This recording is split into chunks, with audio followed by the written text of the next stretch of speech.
Okay, Professor Ashu, I think we can try again. You can start.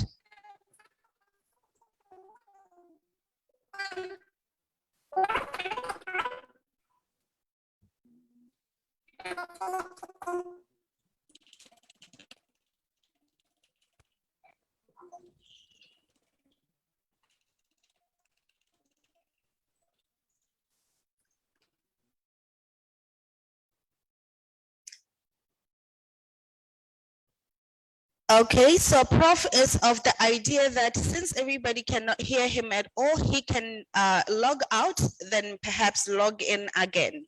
So let's give him a few minutes, ladies and gentlemen. Your patience is appreciated at this point as we try and fix this. Thank you. See you in about 5 minutes or so.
Okay, thank you everybody for your patience. We have just managed to get the professor back.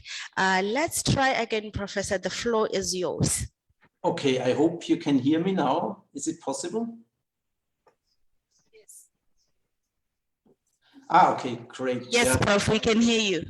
Okay, perfect. Yeah, so sorry for the technical problems. We have a delay of 10 minutes, but I think now we can start. I hope you also see my slides for today.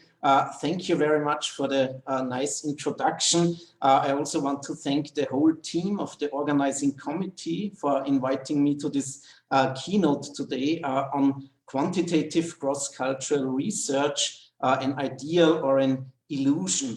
And it's an honor for me to speak here at this conference, contributing to the global dialogue on methods. And of course, it's also a pity that we all cannot meet in Botswana and to see only the conference room here on the screen and not all of you, but hopefully better times will come and there will be the chance to get into a real personal exchange, how to improve methodology and to come to more valuable and sophisticated conclusions. Today I will use my 30 minutes to talk about quantitative cross-cultural research. It was already mentioned that I am largely involved in survey research, so my main focus today is on global surveys, on the World Value Survey in particular, and I will argue around the question if cross-cultural research is an ideal or an illusion. Of course, cross-cultural research is an ideal because we are all striving for comparative results, and the potential representativeness and comparative research are of course still considered as one of the main strengths of survey research. But on the other hand, we have also lots of potential bias when we are dealing with cross-national research. We can also say that valid cross-cultural findings, especially on a global scale, are quite often illusionary, because the ideals of a fruitful global cooperation on survey design, concept development, sampling and fieldwork standards, and data interpretation, which is often done by a Western-based view, are not really fulfilled. And I also think that there is one major issue coming to cross-cultural research, that we can often speak of cross-national research. So nation still equals culture quite often in survey research, and I think it's really necessary to focus and to search for new units of analysis that transcend our national borders, for instance, focusing more on supranational dynamics, or that deepen our knowledge within nations, focusing more closely on regional, local dynamics, or specifically addressing certain subgroups within or between societies. And on the other hand, we talked a lot yesterday in keynotes, in special sessions, that Western-based approaches are very often used to derive concepts, to report findings. So there is really a need to decolonialize Western-based research. My focus today in the keynote will be on the potentials and limits of comparative global survey research and on ways to move ahead. And to be more precise, I want to show you the structure of my presentation and the plan for the next 30 minutes. My theoretical starting point is the ideal of multiculturalism by Charles Taylor. Charles Taylor, a social philosopher from Canada, provided more or less also the floor for a potentially ideal way of comparing and assessing cultural dynamics and for promoting intercultural dialogue at eye level. And when we look at the global practice of survey research, and that will be the main content of my presentation, we can see that issues of equivalence are often purely ignored. One well-known example of that is the global map of values. I will show you some results on that, and also own computations concerning the equivalence of this concept. But we also have the other side of the pole, a camp of researchers who are really trying to enforce equivalence with the methodological strategy of multi-group confirmatory factor analysis. Eldad Davidov is one of the main proponents of this method.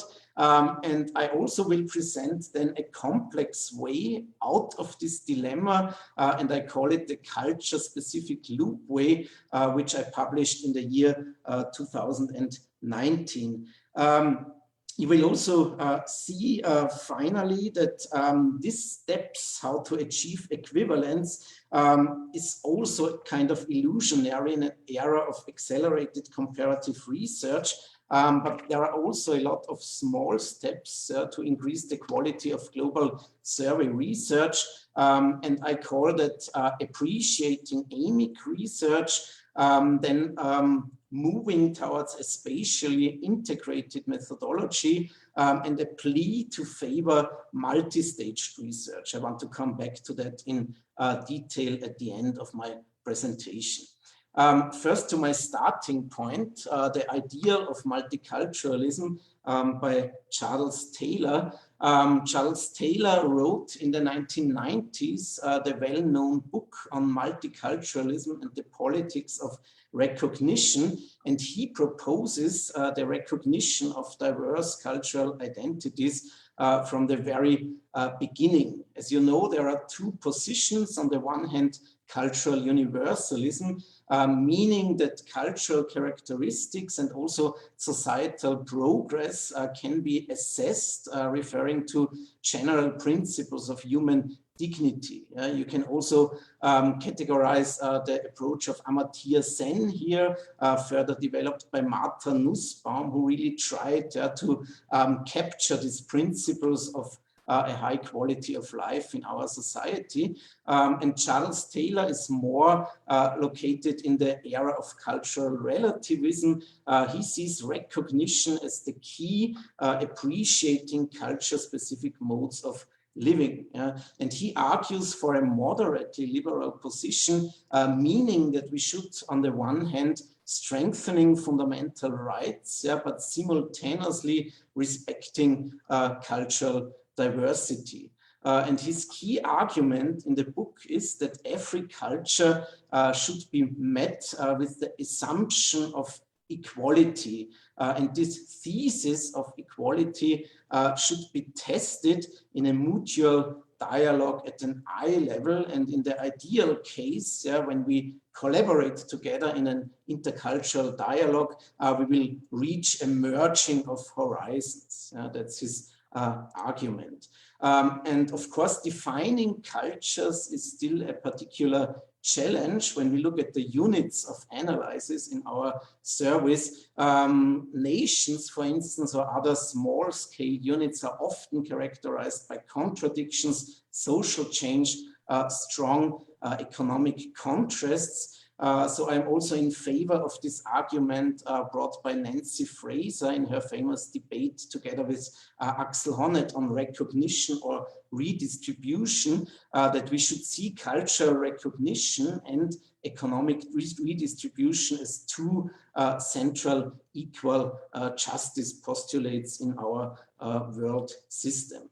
When we look at the global practice of survey research, these ideals are barely fulfilled. But on the other hand, we have, of course, a lot of strength. When we look at quantitative surveys, the mission of quantitative surveys are aiming for broader generalizations and then also comparability. We are striving for comparing cities, regions, nation states, supranational units in macro sociology, or even global comparisons.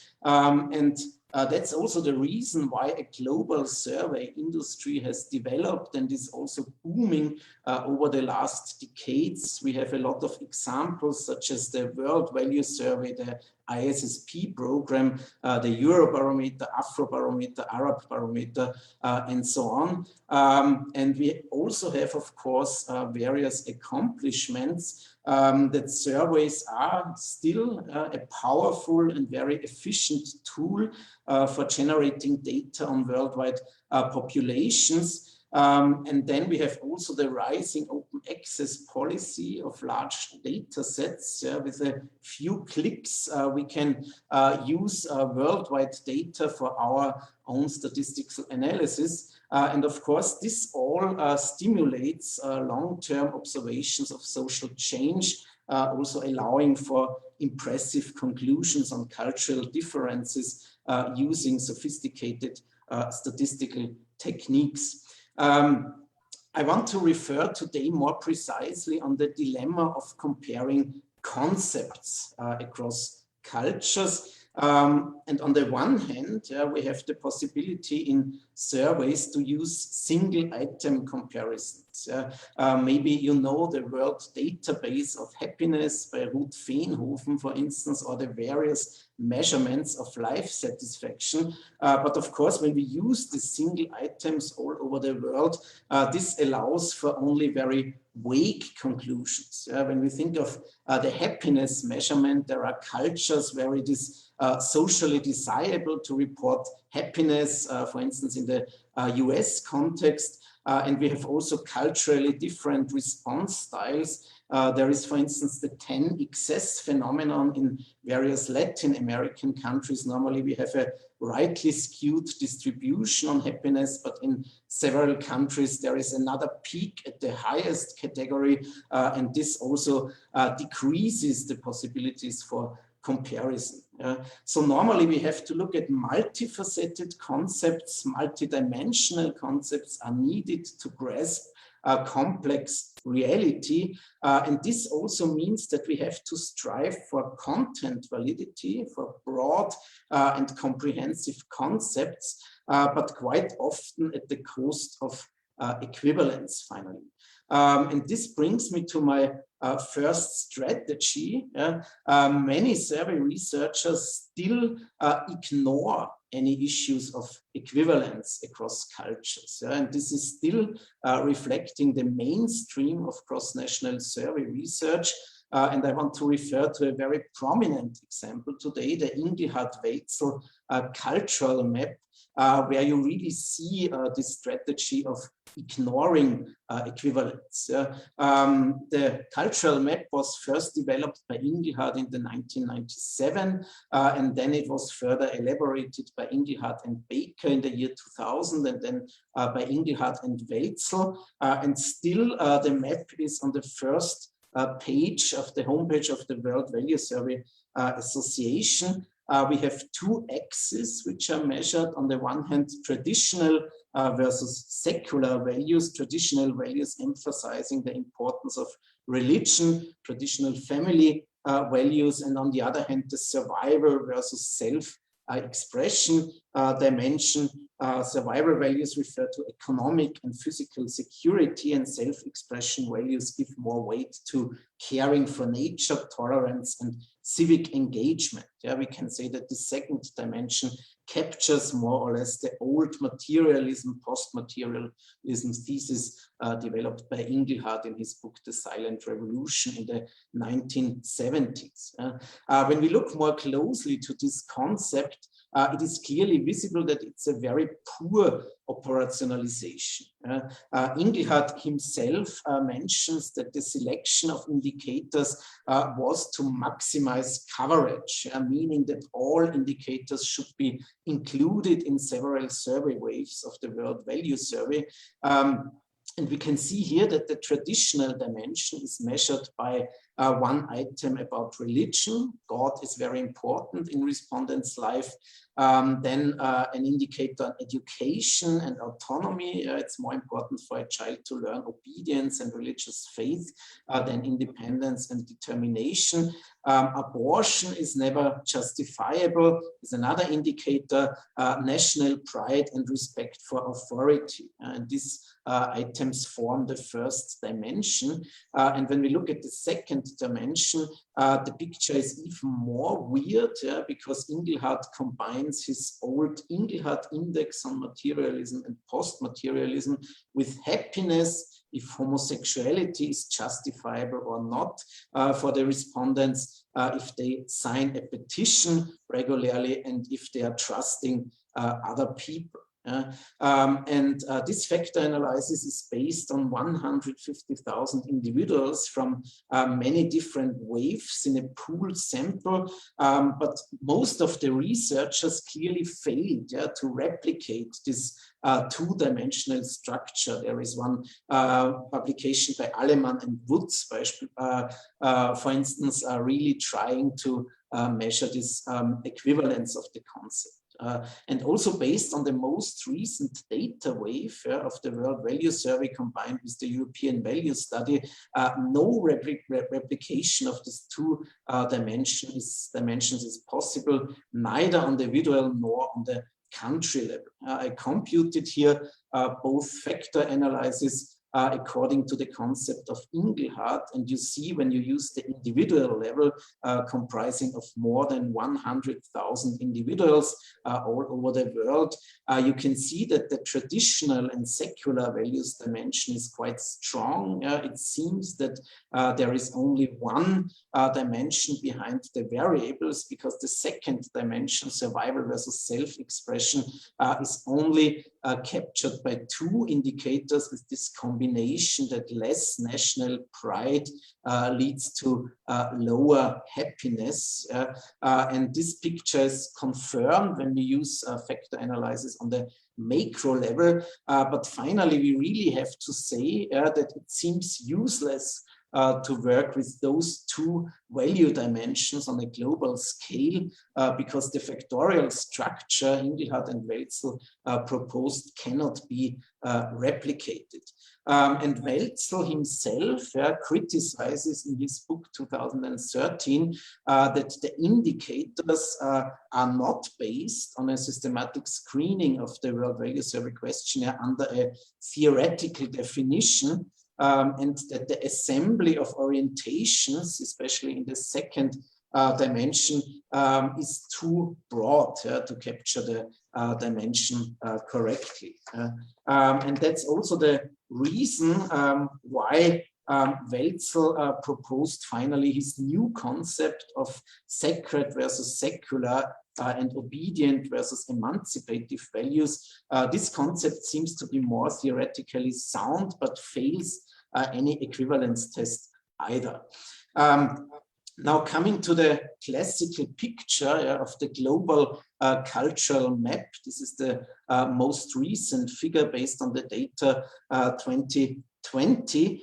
You can see that two dimensions are captured here. Moving upward on this map reflects the shift from traditional values to secular rational values, and moving rightwards reflects the shift from survival values to self-expression values. And in line with Engelhardt's modernization theory, you find African countries located at the lower left bottom of the figure, and European countries, especially Protestant Europe and Northern Europe, at the upper right of the picture here. But as we have seen before, the value dimensions used for this figure are really critical.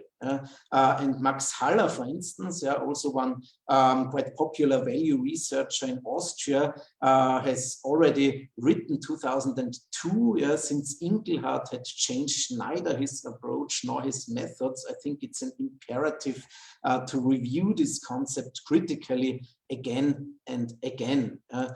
Coming to the dimensions, when we look at the figure, we can see that the vertical dimension focuses more on religiously based values. That's maybe also the reason why the US represents a kind of global mean here and doesn't really belong to other Western countries. When we look at the horizontal dimension, it describes more or less civic sense, maybe in comparison with Welzel's emancipative value index. And I think most of the criticism refers to the cultural zones you can see here, and these zones are quite arbitrarily drawn. There is no cluster analysis or method behind it, and Engelhardt uses language, for instance, to describe English-speaking countries. He uses religion, dominant religion, for instance, for classifying Protestant and Catholic Europe.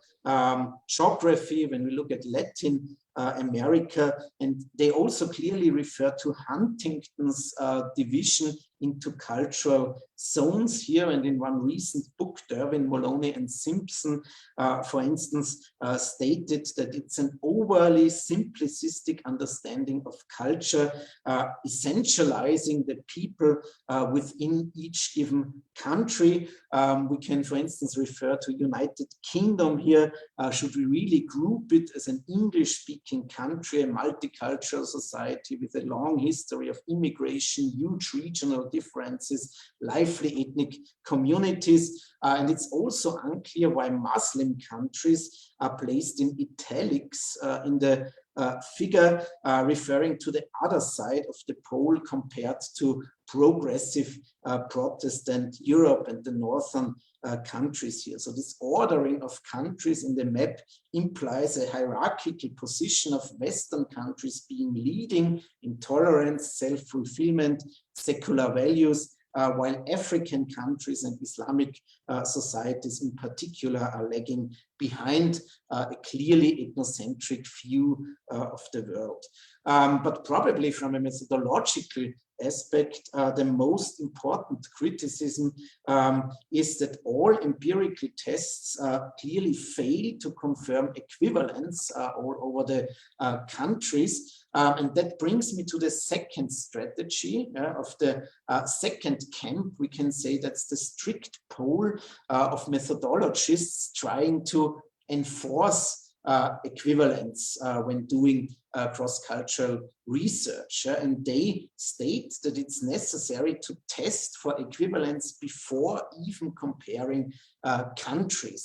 And this invariance testing is quite a strict method, because the same structure of relations has to exist in every single nation state or culture, and construct equivalence is then necessary at the item, at the scale, and at the concept level. And this approach is often purely methodologically driven in the end. The cultural invariance test is done with multi-group confirmatory factor analysis. That's the royal road of equivalence testing, the state of the art. And it's a bottom-up approach. In a first step, you should try to care for configural equivalence, that at least the concept should be similar in every country. The same items should belong to the concept. The second step is then the goal to reach metric equivalence, meaning that the factor loadings of all items should be considered as equal, and this allows for causal analysis, regression designs, and so on. And the third step is scalar equivalence, meaning that the item intercepts should be equal as well. The relation of answers between the items of the concept. And recent methodological articles clearly demonstrate that full scalar invariance is barely fulfilled in cross-national research. Some authors argue that partial scalar invariance as a potential solution is still allowing for at least latent mean comparisons, because only with scalar invariance you are allowed in a strict sense to compare means across cultures and countries. When we continue our examples, I try to run some equivalence tests with structural equation modeling based on the Engelhardt concept. And I used only very few countries, maybe being similar. Here I used a equivalence test for Germany, Austria, and Switzerland. Switzerland is illustrated here. And you can see that also in these countries, you have to change the Engelhardt concept. I have had to delete happiness, for instance, and also national pride, and I had to remove the justifiability of homosexuality to traditional values. But then it seems that the concept works quite well, at least for Germany, Austria, and Switzerland. On the other hand, we have lower loadings, so some items are only weakly correlated to the dimension. You need a loading of 0.5 or more than 0.5 in the ideal case. But on the other hand, the fit measures in structural equation modeling are quite well, and you can say that this model is configurally equivalent across those three states. I also selected African countries taking part in the World Value Survey in the recent wave, and I selected Zimbabwe, Ethiopia, and Nigeria here. And when you try to achieve equivalence across those countries and using the Engelhardt concept, you really have to change the concept dramatically. There is a kind of factor measuring conservative versus liberal values, because the two items, the justifiability of abortion and homosexuality, load quite well in the countries. And there is also a very weak loading concerning the child education factor, obedience versus autonomy here. And the second factor describes secular values and the kind of civic sense, but also with very low loadings and correlations. So you can say that there is something in it, but the reliability of the factor is not very strong in the countries. With this model, you can also achieve configural equivalence for the 3 African countries, but of course it's a very it's a clear adaptation and refinement of the Engelhardt structure. Then you can run the other equivalence test that looks like this, and you can see here that metric equivalence can be also accepted for the 3 European countries. There is one criteria that the comparative fit index should be above 0.95, and it should lose only 0.001 when you compare the levels. This is roughly fulfilled here, but scalar invariance is not possible at all. The comparative fit index decreases a lot. Partial scalar invariance is also not fulfilled, but you have this threshold of 0.9 in the German-speaking countries. When you look at the African countries, the picture is quite similar. The CFI decreases, but metric invariance is nearly possible. And interestingly, when you release the intercepts of national pride and respect for authority, you reach quite also a high level of scalar invariance. It cannot be accepted, but the CFI is still quite high. This means that in all 3 countries, the judgments concerning these 2 indicators in relation to the others are largely different, and you have to release these 2 indicators of the model. That's the equivalence test, and I tried to show you that there are also potentials and limits of this strict approach for equivalence testing. It's a purely methodological strategy enforcing equivalence, or you can also say documenting non-invariance, because we can really say cross-national equivalence all over the world, and in different countries of the world value survey is a kind of illusion. On the other hand, Chris Welzel also strikes back here because he sees non-invariance as an overstated problem with misconceived causes in one of his recent publication, because even if concepts are non-invariant, in his view, they still allow for substantial conclusions, because he clearly showed that there is something in it when you compare countries all over the world. The causes of non-invariance are misconceived in his view because they don't necessarily result from cross-cultural differences in item understanding. That also has to do when you have highly diverse means with the closed-ended scale, so simply a mathematical problem. Nevertheless, the analysis I showed you has shown that the Engelhardt-Welzel global map is based on factors which are not empirically justified and comparable at all. And when you do these tests, taking equivalence seriously always means a struggle between theory and data, with the potential to refine the concept and adapt it.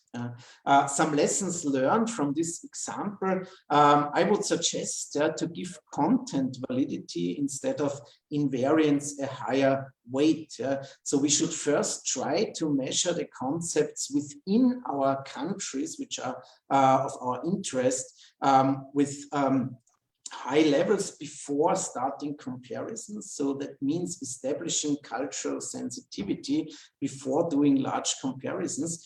And we should also try to focus on functional equivalence. This means that you can and you sometimes must use different paths to reach the goal of comparative results. And this brings me to my model, the new strategy of the culture-specific loop way, and I published this model in a French journal in the year 2019, and there are 6 different steps how to reach equivalence across cultures. I illustrated 5 fictitious cultures here named as A, B, C, D, and E, and my plea here is that we should first try to gather the main facets of a concept adopting an amic research perspective, also with qualitative research to explore the concept within a given culture at the beginning. And then we can start to conduct a survey to do the operationalization of the concept, maybe for a quantitative survey. And we can then evaluate the concept validity with our classical measures, reliability analysis, explorative factor analysis, and so on.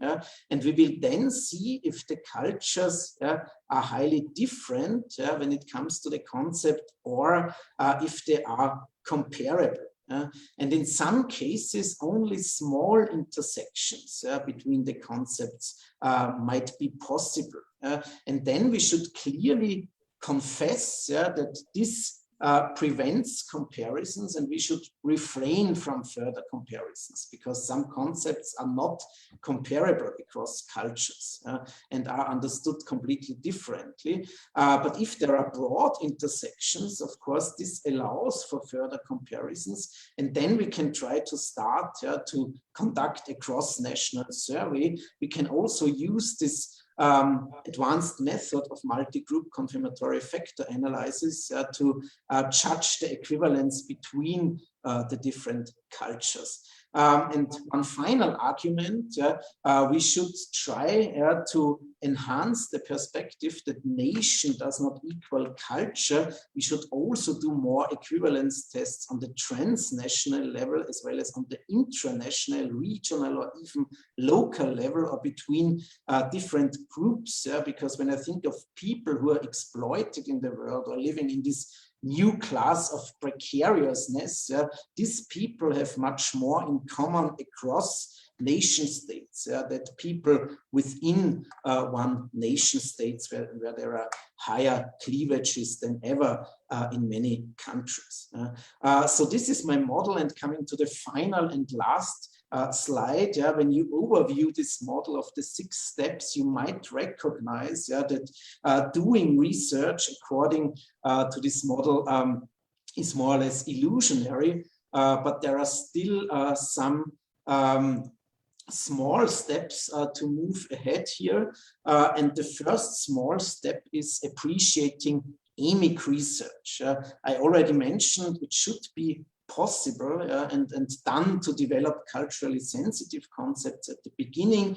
This would also lead to recognizing concepts besides the Western mainstreams, because many concepts are developed in the Western world and simply transferred to other world regions. And research should be done by people who are culturally involved, who speak the native language, who understand the cultural symbols on location. And this means quite often ethnographic qualitative research at the beginning, before we start to adapt our quantitative perspectives. Another small step forward, in my view, is the move towards a spatially integrated methodology, because of course quantitative methods are facing radical changes due to the progress of new technologies, and we have now the possibility to obtain empirical information at very precise resolutions. When we think of the big data possibilities, for instance, and I think looking at computational social science, that combining geoinformatics and survey data is a very promising direction, and that's also a fruitful alliance between geographers and sociologists. We also see in this smooth project. But on the other hand, the fascination of data-driven research should be complemented by theory-guided knowledge, because there is the danger that it's only the tools and the fascination for the data that drive the development of research, and profound theoretical thinking is left behind. Coming to the last step, I think favoring translocality is also very important, because we are living in a more and more interconnected world. There are growing transnational ties, raising the call for a cosmopolitan sociology, as Ulrich Beck, for instance, proposed in his late period. And focusing more on networks means that we should increase relational methods and research, that it's necessary to address translocal spaces through multi-staged research, and we should also try to adopt a reflexive role here.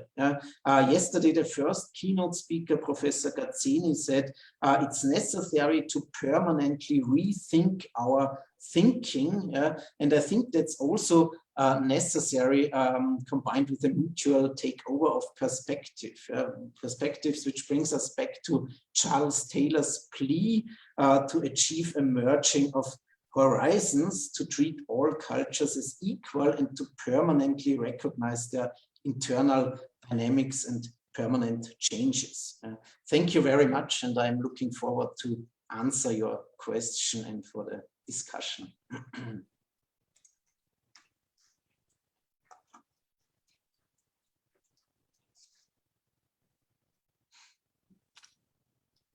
Thank you very much, Prof, for that presentation. I'm sure all of us got something out of it. The importance of cross-cultural comparative studies, he has laid that across. And not only that, he's also emphasized the importance of the theoretical perspectives by bringing Charles Taylor.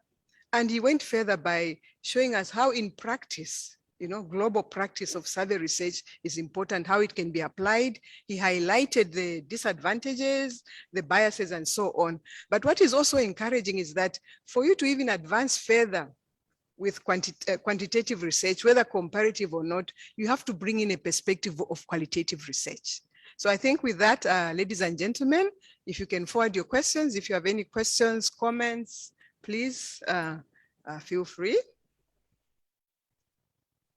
Any questions? Maybe I can start off by asking Prof. Prof, the issue of culture, the way you mapped out those, grouping European countries, African countries, and so on, Latin America. But one should also acknowledge that within these countries, there are also different perspectives of culture. It's not just a monoculture, African countries and so on. Prof, how do you approach such situations? When you're looking at a country with multi-cultures, and you are also trying to compare this country with other countries which also have multi-cultures and so on. So Prof, how do you approach this, especially from a survey basis? Yeah, thank you very much for that question. And I think that's really crucial. And that was one of my main arguments, that we have to search for new units of analysis and go more into intra-regional, local dynamics, assessing different cultures in our growing multicultural societies. Maybe one example, we are now trying in a project application to analyze quality of life from an Austrian perspective and from a Muslim perspective. And finally, we decided to only take out the Turkish subgroup in Austria, because the Turkish group itself, it's so complex and diverse. We have to take care of religious groups, secular groups, Alevites, Sunnis, Kurdish people, and so on. And that's also the problem of Charles Taylor's approach, that cultures are so highly diverse, and how do we define them, especially in survey research? And my plea is to be more modest, to start with qualitative research, to clearly explore what does culture mean, how can we categorize different milieus in a society, then maybe also trying to define if there is a similar understanding, for instance, of quality of life and well-being, very important concepts. And afterwards, then we can try to conduct surveys. But when we start with comparing simply nations, and then in a worldwide perspective, we lose a lot, because there are high regional dynamics. We have multicultural societies, cleavages within our societies which seem to grow, and we have to take care of that when doing surveys. And maybe we have quite often go one step back and starting at the very beginning with culture-specific approaches. But of course, impression management is then not possible anymore to construct worldwide maps. Of course, there is something in it, but it's a strategy of impression management with statistics. Searching for the truth often means to go one step back and to clearly start defining cultures, analyzing different life realities. And that was my last argument, that spatially integrated research is gaining importance because we have now new opportunities to zoom precisely in local regions to understand the dynamics better than before. Thank you very much, Prof. This is a message combined with a question, and this is from Professor Sanjita Baga Gupta. The message reads, thank you for an enlightening talk. You very rightly highlight that they're using same concepts across the unit of nation states is problematic. So why do you start your culture-specific loopway with nation/country initially before moving to regions and trans-regions? Nation states are imaginary collectives, as Benedict Anderson and others repeatedly pointed out. I hope you got that, Prof. Very good. Maybe that was also a little of a misunderstanding.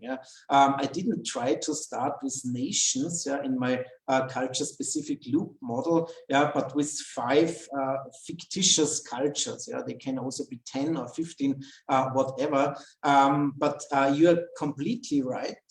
But I referred here in the model to the general practice of survey research.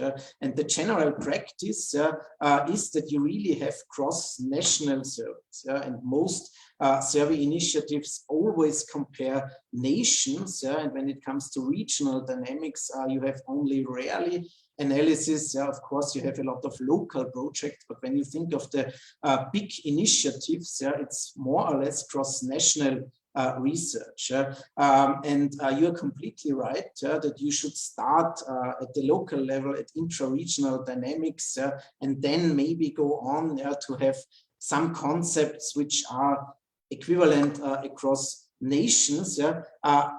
My last argument, the high interconnectedness and the transnational dynamics of the world, I think it's also important that nations are still there, and they have their importance. And when I think, for instance, of societal well-being, I worked a lot on that. Also many people capture this concept of societal well-being with the nation state. They analyze the situation within the nation. So sometimes, you can of course refer to nation and to national dynamics, but in other aspects, you have to be very flexible. And my model should allow this flexibility, but quite often the process is to achieve equivalence across nations. But you're completely right. Maybe I should make it more clear in the first step that it doesn't mean to achieve always equivalence across nations. Thank you. And now I have a question from Professor Bauer, and it reads, thanks for this wonderful talk. I really like the ideas of 1, making at an empirical question if we can compare, and 2, to think about appropriate units of comparison beyond the nation state in order to overcome methodological nationalism. Concerning the second issue, I have a question. The whole generalization strategy of quantitative research depends on taking random samples from a defined territory, such as a city or the nation state, and then using inferential statistics. And okay, I think it continues, and then using inferential statistics for generalization on that. If we stop using nation states as units for comparison, what do you suggest of how we generalize? Prof? Quite an important question. I think we have now, also due technological trends, new opportunities. Maybe we should start more with small-scale research within a nation, comparing cities, comparing regions, and then we can have the same concept to try to define certain territories, try to achieve representative samples, and try to compare the differences. But on the other hand, that was my plea to use more relational models. We have a lot of interconnections across regions, across nation states, and here network analysis is an issue, and multi-staged research, collaborating closely together, confronting, for instance, those group of transnational migrants, then you really have to have researchers on both, on 3 or 4 locations to collaborate and to come to conclusions. But of course, this is all quite difficult and demanding. And the easiest way is to trying to achieve nationally representative samples, and maybe one way forward that brings me also to the current pandemic, also online studies, online panels, because with online panel studies it's quite easy to achieve longitudinal samples, and then you have the same persons contributing over different time points of the measurement, and you can do within the country, within the region, when you have large samples, quite more sophisticated analysis, because we know that in some countries also the fieldwork procedures are problematic, interviewing is problematic, sampling can be problematic, and these are all other important issues of comparability. I just referred in my presentation to concepts, but of course we have also other issues where comparability is important. And this is a message from Megan Mada.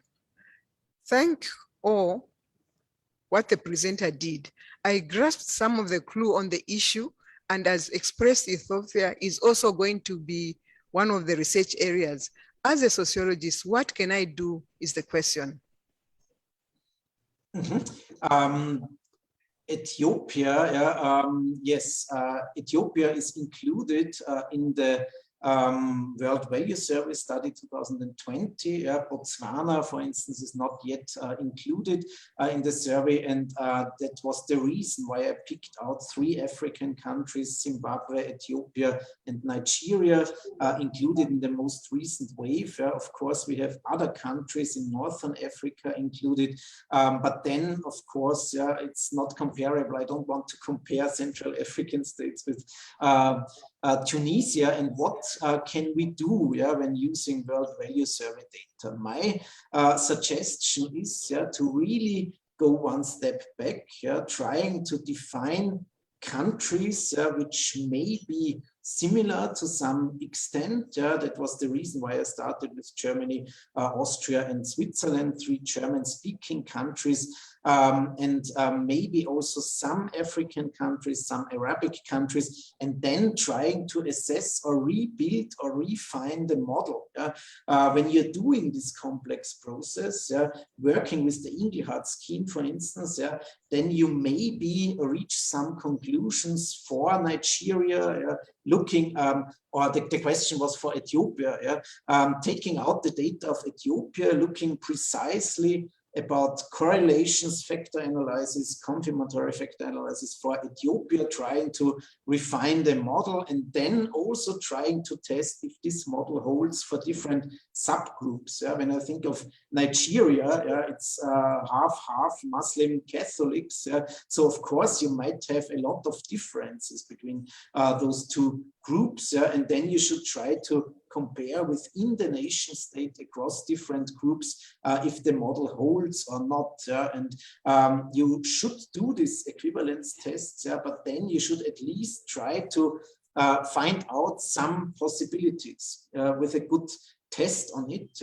And that was the reason why I also criticized the methodological group of multi-group confirmatory factor analysis, because then you always come to the conclusion that equivalence is not possible. But we should try to make the best out of it. And of course, also the Engelhardt scheme and all the value analysis can be quite interested for further analysis, but you cannot neglect all the issues of equivalence. You should try to deal with it in a correct way.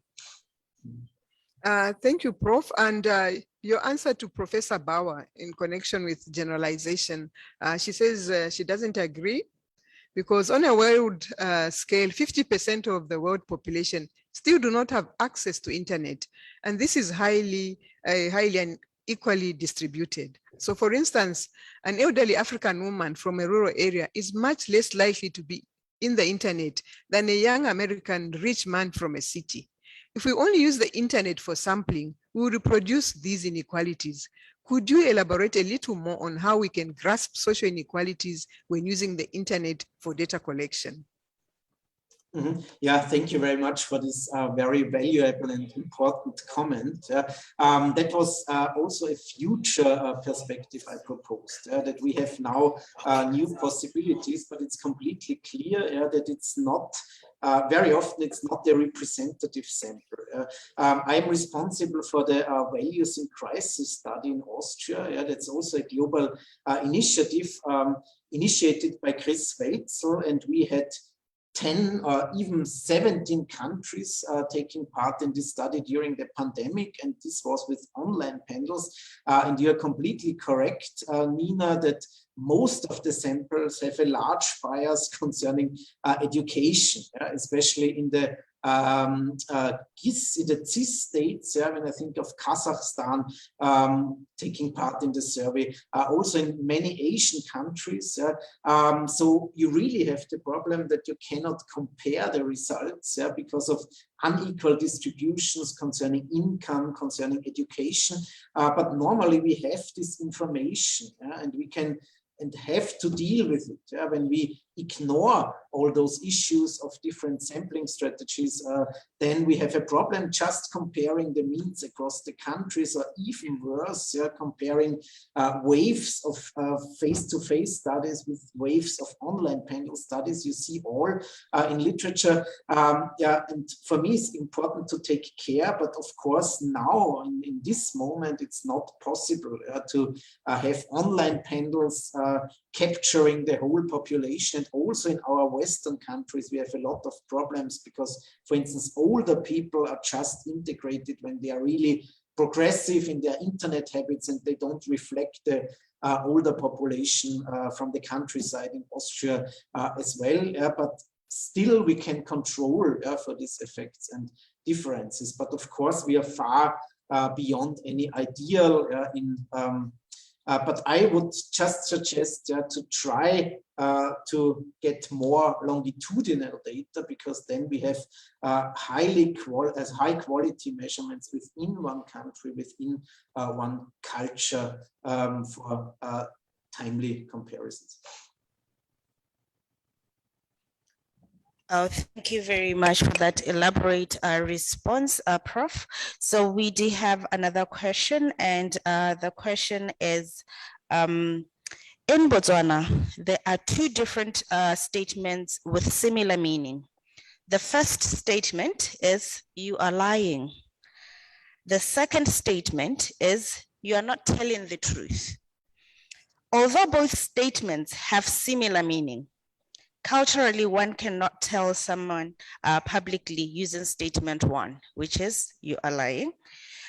So you are lying, as that would be considered an unforgivable insult. The best one would be to use the second statement, which is, you are not telling the truth. Now, the question is, in what ways can we formulate our indicators so that the indicators reflect these cultural nuances? Or how can we take cultural sensitivity into account when we formulate our indicators? Mm-hmm. Yeah, thank you very much for that question. I think that refers to my point to go for functional equivalence, meaning that there are really different ways how to achieve the goal of equivalence. And this means a really culture sensitive translation. When there are items about cheating, about lying, you have to consult experts from Botswana how to correctly formulate those questions. to get the semantic meaning out of it, which is common in a specific culture, then of course you can have again the problem that you have different cultures within a society where also this question is loaded with different meanings, but that's a way out, and there are some improvements on that. There are procedures how to translate items, also culture specific, how to formulate questionnaires. Normally you have a master questionnaire, and then the national coordinating teams in the ideal case try to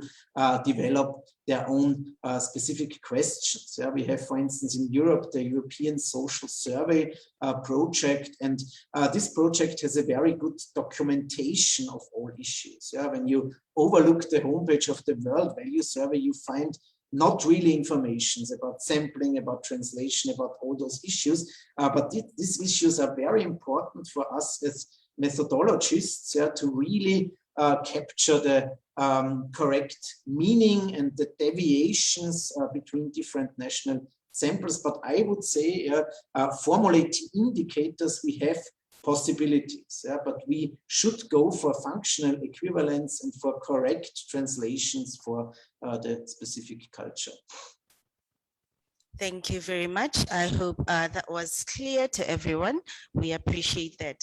All right, I'm going to call part of or members of the audience. If you have any questions, please, you may step forward and come and ask, or you could be wanting to contribute in any way. You are permitted to come and contribute. All right, while we wait to see whether there's anybody with any more contributions, we are going to move to the next sessions in a few minutes after we've closed this keynote. So be aware of the specific links that you're supposed to use to join the next sessions, and be prepared so that you can join the next sessions right away. So any questions? Okay, so Professor, we are grateful to have shared this morning with you. I don't know what time it is where you are. What's the time? It's nearly the same. It's the same time zone. Yeah, that's very easy. When you are in Austria, it's completely the same time zone as in oh, Botswana. That's perfect. Yeah, and that's perfect. Yeah, we have indeed behind me. Yeah, and that's yeah, also the university building. But thank you very much. Thank you very much. We have enjoyed your presentation. Thank you, everyone. Let's meet in the next session.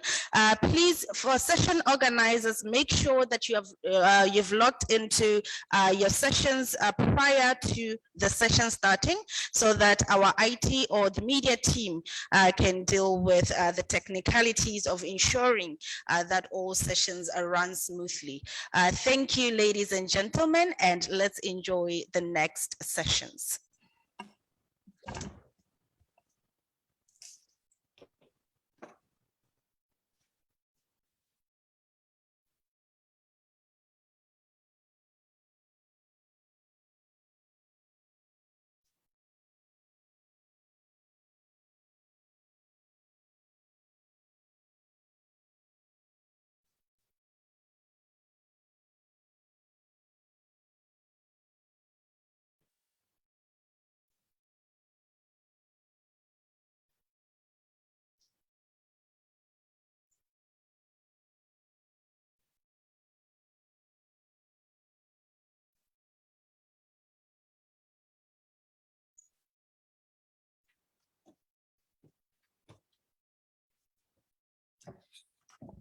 Excuse me, ladies and gentlemen.